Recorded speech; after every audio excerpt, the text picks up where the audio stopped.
Alia berlari sekuat tenaga keluar dari hutan, meski sekelilingnya berubah menjadi seperti bayangan dunia. Pohon-pohon seolah berbisik dalam bahasa yang tak ia mengerti. Cahaya bulan tampak merah samar, menyinari langkahnya yang kacau. Jantungnya berdegup tak karuan. Ketika akhirnya ia terjatuh di depan rumah neneknya, satu-satunya keluarga yang masih ia punya, Alia pingsan. Pagi harinya, ia terbangun di kamarnya sendiri. Neneknya duduk di kursi kayu dekat ranjang, menatapnya dengan tatapan yang sulit ditebak, antara lega dan khawatir yang sangat dalam. "Kau masuk hutan larangan ya?" Suara nenek lirih, namun tajam. Alia terdiam. Perlahan, ia mengangguk. Nenek menarik napas panjang. "Apa yang kau temukan di sana?" Alia menatap tangan kosongnya. Cermin itu tak ia bawa keluar, tapi bayangan Ryan terus menghantui pikirannya. "Aku menemukan sebuah cermin. Ada seseorang di dalamnya. Dia bukan manusia." Nenek langsung berdiri. "Cermin itu masih di sana?" Alia mengangguk. Nenek menggenggam tangan Alia. Dan untuk pertama kalinya, gadis itu melihat raut ketakutan di wajah wanita tua yang selama ini selalu tampak tenang. "Kau harus menjauhi cermin itu. Jangan pernah kembali ke sana." "Tapi dia bilang aku..." Alia terhenti. Ada rasa aneh di tubuhnya, seperti panas membakar kulitnya. Ia menyingkap lengan bajunya. Dan di sana itu ada tanda aneh berwarna keprakan, membentuk seperti bulan sabit yang dililit akar. Nenek mematung. "Tanda itu?" "Apa maksudnya, Nek?" Dengan suara bergetar, nenek menjawab, "Itu tanda perjanjian lama. Simbol bahwa kau telah diikat oleh jin. Ryan bukan sekadar jin biasa. Dia dari kaum penjaga gerbang. Kalau dia jatuh cinta padamu, batas dunia akan mulai retak." Alia menggenggam lengan bertanda itu. Ada bagian dalam dirinya yang takut tapi juga penasaran. "Tapi aku merasa terhubung dengannya." Nenek memandangnya, mata yang tua itu basah oleh kilatan luka lama. "Itu karena darahmu, Alia. Kau cucu dari Sari Dewi, perempuan yang dulu mencintai jin dan membuat kutukan turun-temurun ke keluarga kita." Alia merasa tubuhnya melemas. "Kalau begitu, aku tak bisa lari dari ini, kan?" Nenek mengangguk perlahan. "Tidak, tapi kau bisa memilih, ikut jejak cinta terlarang, atau memutusnya sekarang sebelum dunia mulai menuntut bayarannya." Di luar, langit mendung.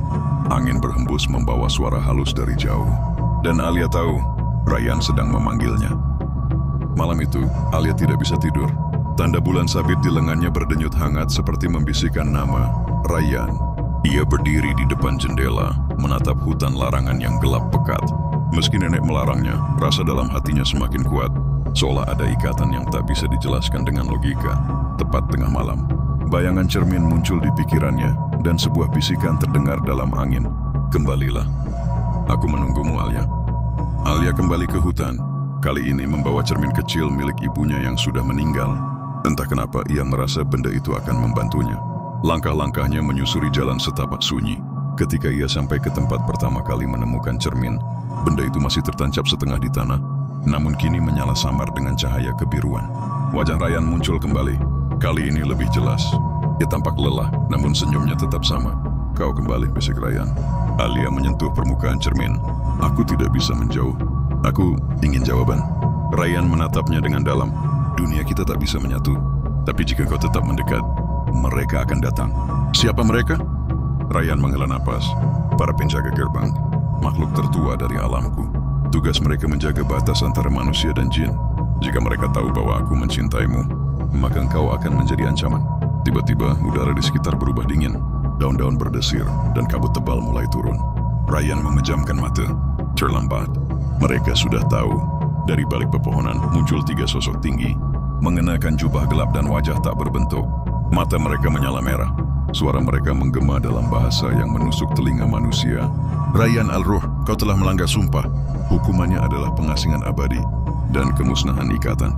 Alia mundur, tapi Ryan berteriak, "Jangan sentuh dia." Salah satu penjaga mengangkat tangannya.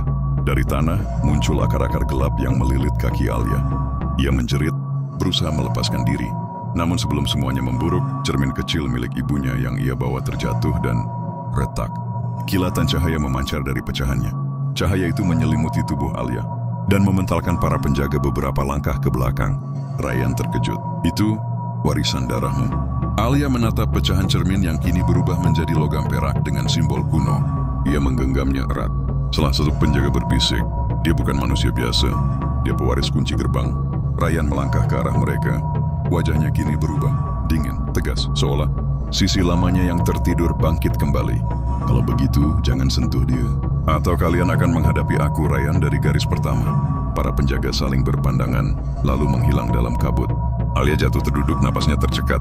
Ryan menatapnya penuh rasa. Kau telah membuka lebih dari sekadar cinta, Alia. Kau membuka sejarah lama dan perang yang akan segera dimulai. Hujan turun pelan ketika Alia kembali ke rumah. Dengan tubuh basah kuyup dan tangan masih menggenggam pecahan logam perak dari cermin ibunya, nenek menyambutnya di ambang pintu dengan wajah pucat. Kau sudah memulainya, gumam nenek lirih.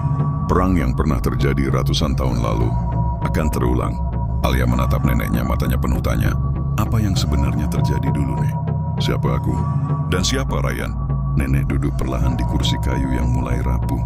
Ia membuka kotak tua dari bawah meja, dan dari dalamnya, ia mengeluarkan sehelai kain kuno bergambar.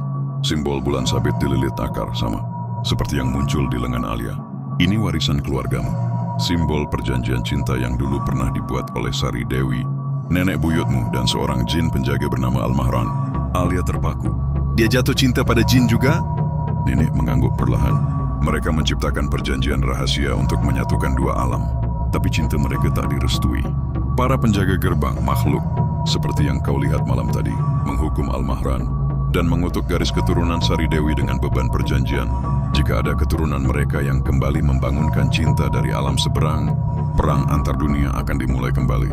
Alia memeluk pecahan logam di tangannya. Jadi, aku adalah kunci. Bukan hanya kunci, bisik sang nenek. Kau adalah pembuka gerbang.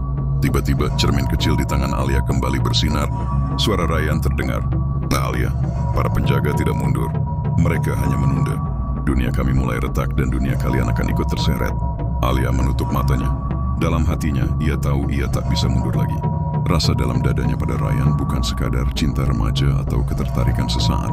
Itu jauh lebih dalam. Ikatan dua jiwa dari dua dunia. Ia berketepelan. Kalau aku memang pembuka gerbang, maka aku harus tahu cara mengendalikannya. Nenek bangkit dan mengangguk. Kita harus pergi ke tempat semuanya bermula. Makam Sari Dewi dan gerbang tersembunyi di dalam gua purba yang dulu disegel oleh darahnya sendiri. Alia menatap gerbang batu purba yang menjulang di hadapannya, tertutup oleh akar-akar tua yang tampak seperti urat nadi hidup. Udara di sekelilingnya terasa berat, seolah waktu sendiri menahan napas. Ryan berdiri di sampingnya dalam wujud aslinya. Tingginya jauh melebihi manusia, rambutnya hitam legam, dan sorot matanya seperti bintang tua yang telah melihat ribuan peperangan dan pengkhianatan. Sentuhkan tanda di lenganmu ke segel ini, bisik Ryan. Alia melangkah pelan ragu, lalu menyentuhkan kulitnya yang bertanda bulan sabit ke ukiran pusat gerbang. Cahaya keperakan menyebar, akar-akar terlepas perlahan, dan suara tua menggema dari dalam batu. Keturunan Sari Dewi, pewaris darah yang dipisah takdir. Selamat datang. Gerbang terbuka memperlihatkan lorong batu yang dipenuhi cahaya biru redup. Udara di dalamnya dingin, namun tidak mengancam, sebaliknya mengundang seperti pelukan dari dunia lain. Langkah-langkah mereka bergema saat menyusuri lorong. Di dindingnya terpahat kisah, gambar Sari Dewi memeluk sosok jin pria, lalu pengkhianatan, hukuman, dan darah yang diteteskan untuk menyegel gerbang. Semua ini benar. Gumam Alia, dia benar-benar mencintai, seperti aku mencintaimu. Ryan menatapnya dalam-dalam. Alia, dengarkan aku. Sebelum kita melangkah lebih jauh, kau harus tahu satu hal. Alia menoleh. Aku tidak hanya penjaga gerbang. Aku adalah putra Al-Mahran dan Sari Dewi. Alia terpaku. Iya, lanjut Ryan. Aku hasil cinta yang dulu dikutuk. Aku dibesarkan di dunia jin. Namun setengah jiwaku milik manusia. Aku disegel dalam cermin untuk mencegah warisan cinta itu bangkit kembali. Tapi saat kau menatapku, aku tahu takdir lama itu kembali hidup. Alia gemetar. Berarti kita bukan saudara, Ryan buru-buru menjelaskan. Kita darah yang jauh. Aku cucu dari Sari Dewi. Kau keturunan dari cabang yang berbeda. Tak ada larangan secara darah, hanya secara takdir. Sebelum Alia bisa berkata lagi, lorong berakhir di sebuah aula luas. Di tengahnya berdiri sesosok makhluk raksasa bermata seribu. Tubuhnya bersinar seperti cahaya rembulan, namun matanya gelap seperti malam tanpa bintang. Selamat datang warisan cinta, kata makhluk itu. Aku adalah Jatnara, jin tertua, penjaga takdir dua alam. Ryan membungkuk. Alia hanya bisa terpaku. Jatnara menatap Alia. Kau datang membawa cinta, tapi juga kehancuran. Maka kau harus memilih, hapus ikatanmu dengan Ryan dan segel gerbang ini selamanya, atau terima kekuatan yang akan membuatmu musuh bagi kedua dunia. Alia merasa gemetar, tapi hatinya mantap. Aku mencintainya. Aku tidak akan lari. Jatnara tersenyum. Maka siapkan dirimu. Dunia manusia akan memburumu. Dunia jin akan membencimu. Tapi jika kalian bertahan, kalian akan menjadi cinta pertama yang menulis ulang takdir. Cahaya terang meledak di sekeliling mereka. Dan sejak malam itu, dunia mulai bergeser. Ketika dunia mulai retak, sejak malam di dalam gua itu, segalanya berubah. Alia bisa merasakannya, tidak hanya dalam tubuhnya tetapi di sekelilingnya. Dunia menjadi lebih sunyi. Namun dalam sunyi itu ada bisikan.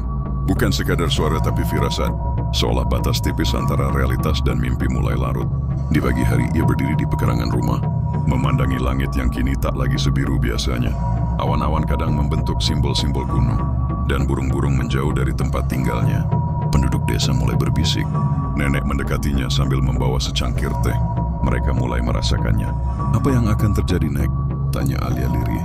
Dunia manusia tidak pernah siap melihat hal-hal di luar batas mereka. Begitu batas itu rapuh, rasa takut akan mengambil alih. Alia memegang lengan kirinya. Tanda bulan sabit di kulitnya kini bersinar samar-samar setiap malam. Dan sejak pertemuan dengan Jatnara, ia mulai bermimpi tentang tempat-tempat yang belum pernah ia kunjungi dan makhluk-makhluk yang hanya ada dalam legenda. Malam itu Ryan datang lagi. Ia muncul bukan dari cermin, tapi dari bayangan, melangkah pelan ke kamar Alia seperti kabut yang menjelma sosok. Tak ada ketakutan dalam tatapan Alia, hanya rindu. Kau mulai berubah, kata Ryan lembut. Ia menyentuh pipi Alia. Darah dua dunia mulai menyatu dalam tubuhmu. Aku tahu. Alia menatapnya dalam. Aku juga mulai melihat dunia seperti yang kau lihat. Ryan menarik napas. Kita harus segera bersiap. Penjaga gerbang tak akan tinggal diam. Tapi bukan hanya mereka. Ada kelompok dari dunia manusia juga. Para penjaga keseimbangan. Mereka akan datang padamu. Siapa mereka?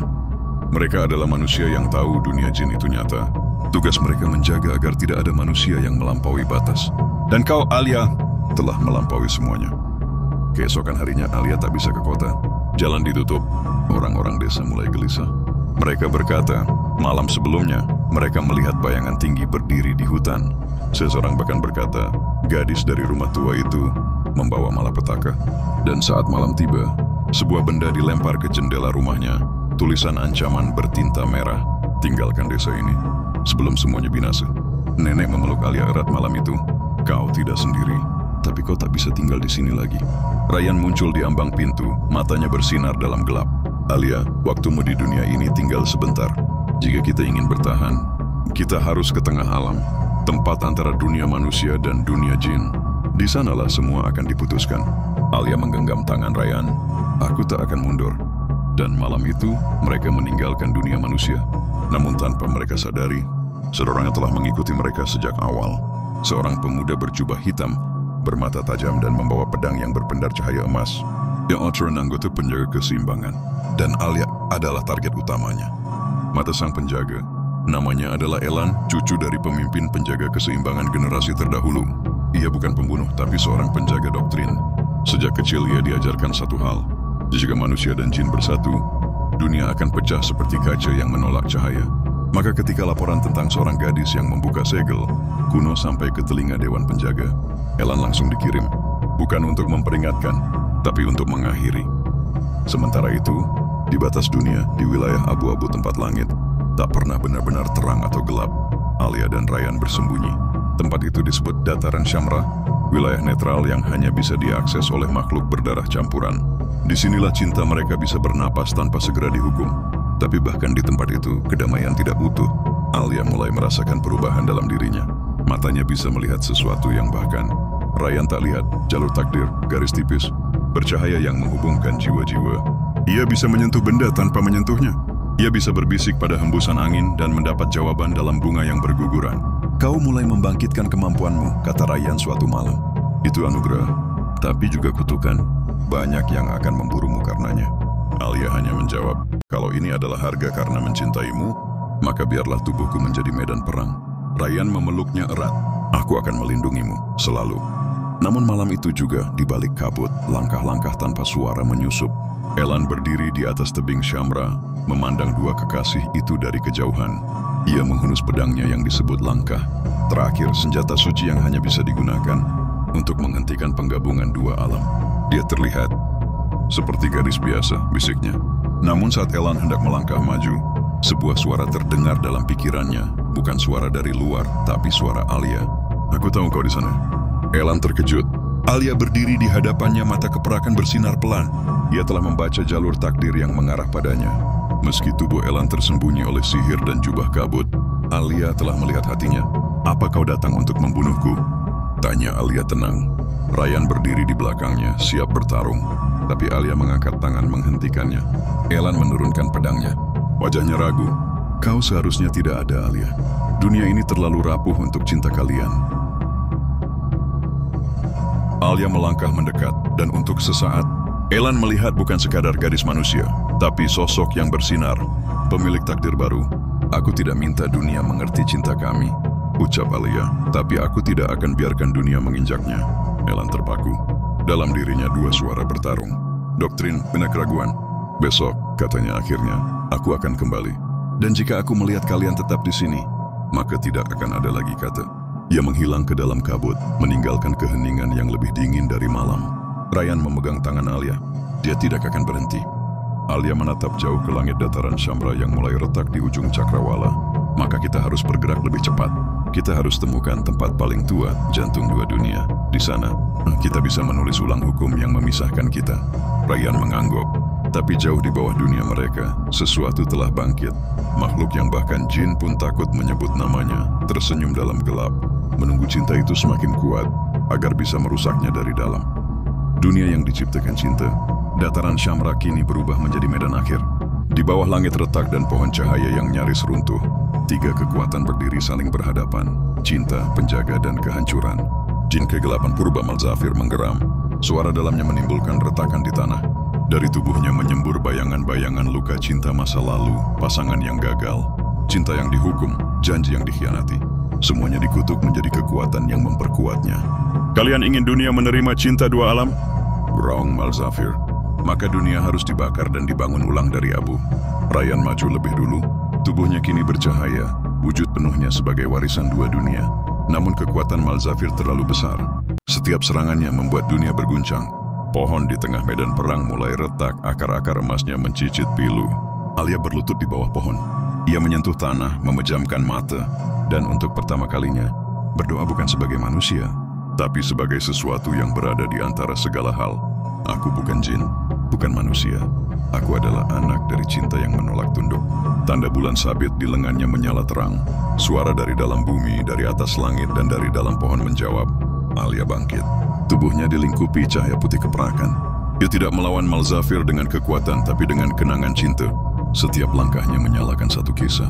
Seorang ibu manusia yang mengasuh anak jin dengan sabar. Seorang kakek jin yang menangis di makam istrinya dari dunia fana. Sepasang remaja dari dua dunia yang pernah bersumpah di bawah bulan dan bintang. Cahaya-cahaya itu melingkupi Alia dan menyatu dengan pohon. Jantung dua dunia mulai berdetak ulang. Ryan berdiri di sisinya. Ia memegang tangan Alia. Bersama, selalu. Mereka melompat ke jantung pohon, tubuh menyatu dalam cahaya murni. Suara Alia menggema di seluruh dua dunia. Cinta bukan perusak. Yang merusak adalah ketakutan terhadap cinta itu sendiri. Malzahir menjerit saat cahaya menelan kegelapan. Bayangannya terurai, dan kutukan yang ia bawa terhapus oleh pengampunan.